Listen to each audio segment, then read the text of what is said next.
I think I gotta go to bed. I'm tired.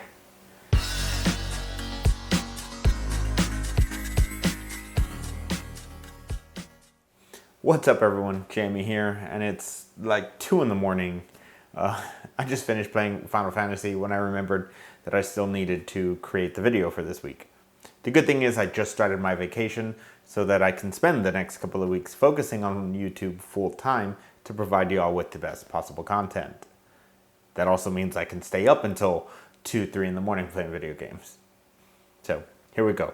Last week, IGN released a list of its top 10 MMORPGs, and on top of that list sat Final Fantasy XIV, which for years now has been competing with World of Warcraft for that top spot of best MMO. Now there were other notable entries on that list, like The Elder Scrolls Online, DC Universe, Star Wars The Old Republic, and Phantasy Star Online 2.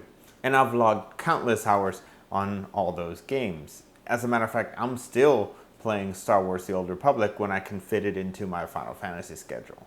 So in today's video, I thought I would share with y'all 3 tips to enjoy any MMO. But before we can jump into today's video, if y'all can just do me a huge favor and smash that like button for the YouTube algorithm. Because of you all, this channel gets to grow and reach other people who are also interested in MMORPGs. I've also created an Instagram to go with this YouTube page so you can see a more personalized, in-depth look at my life and how it relates to video games. Now, it doesn't matter which MMO you decide to play as long as you're having fun doing it. Which brings me to tip number 1. Be social. MMOs were social media before social media was a thing. The point of MMOs was to gather people and have them communicate and coordinate with each other in order to pass content. It was purposely designed so that players had to talk with each other. That's why some of the earliest MMOs had really vague instructions in their quests. In EverQuest, I remember having to ask people where to go and how to complete a quest or where I can find a monster to kill. Today's MMOs are more like theme parks and social hubs where you can meet new players and to, well, socialize. So if you see someone run by, don't be shy and just say hi. Make a new friend. If you like their glamour, ask them, hey, where did you get that glamour? Where did you get that mount? I think this looks cool. Oh, how did you do this? That's what makes these games so memorable. It's not so much the quest and what you're doing, but who you're doing them with. Now, tip number 2 has to deal with content.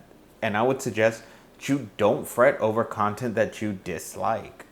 Instead, focus on content that you enjoy to run so that you don't get tired of the game. MMOs are massive games with a plethora of content. There's fighting, there's crafting, there's mini games. A lot of MMOs have casinos built in. There's housing, there's PvP arenas, and loads more depending on your game. Now, you don't have to do each one, and if you really dread doing something, just don't do it. This will prevent you from burning out and not enjoying your game. Each player has different tastes, and so the studio is trying to throw little bits of everything for everyone. Not every piece of content is going to be appetizing to the player base. So instead of fixating on the things you dislike, instead shift your focus to the things you really do enjoy about the game. If farming or just standing around because the scenery is nice to take a picture, then do it. Forcing yourself to run content you don't enjoy is simply going to turn the game into a chore instead of an enjoyable experience. So, you do you, boo. Now, tip number 3 kind of builds off of our first tip, and communication is key. MMOs allow for text-based communication, which is fine if you're just chilling in a plaza or just sitting on a bench hanging out with friends somewhere. But really, text-based chatting is not practical for high-end raids and high-end content in the end game. It's good to get a program like Mumble, TeamSpeak, or even Discord so you can voice chat with parties. These are great for harder content in which you need callouts for the party. These are great for harder content that require quick thinking or quick movement. It allows you to still be able to play the game and communicate with your party effectively.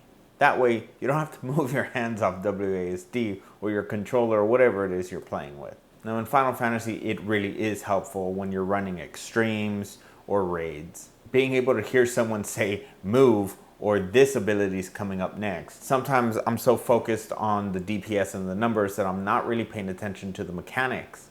And so it's really nice to have someone call out the mechanics when they're about to happen so you can adjust. Now, Discord is great too because you're able to communicate with your guild or FC even when you're not sitting in front of your terminal. So I highly suggest you use Discord. If not, Mumble's pretty good too. Now, these aren't really a must, but they're nice to have. And the majority of the player base do end up using these. So there you go, guys. 3 tips to enjoy any MMO. If you use a different program to communicate with your guild or FC, let me know in the chat below so I can go ahead and check it out. And if you haven't done so already, please hit the subscribe and like button if you're interested in seeing more MMORPG content. As for me, I think it's finally time to go to bed. So, I'll see y'all later, and if you're in Final Fantasy and you see Belori, go ahead and give me a wave. Alright, I'm out of here. Bye y'all, I'm done.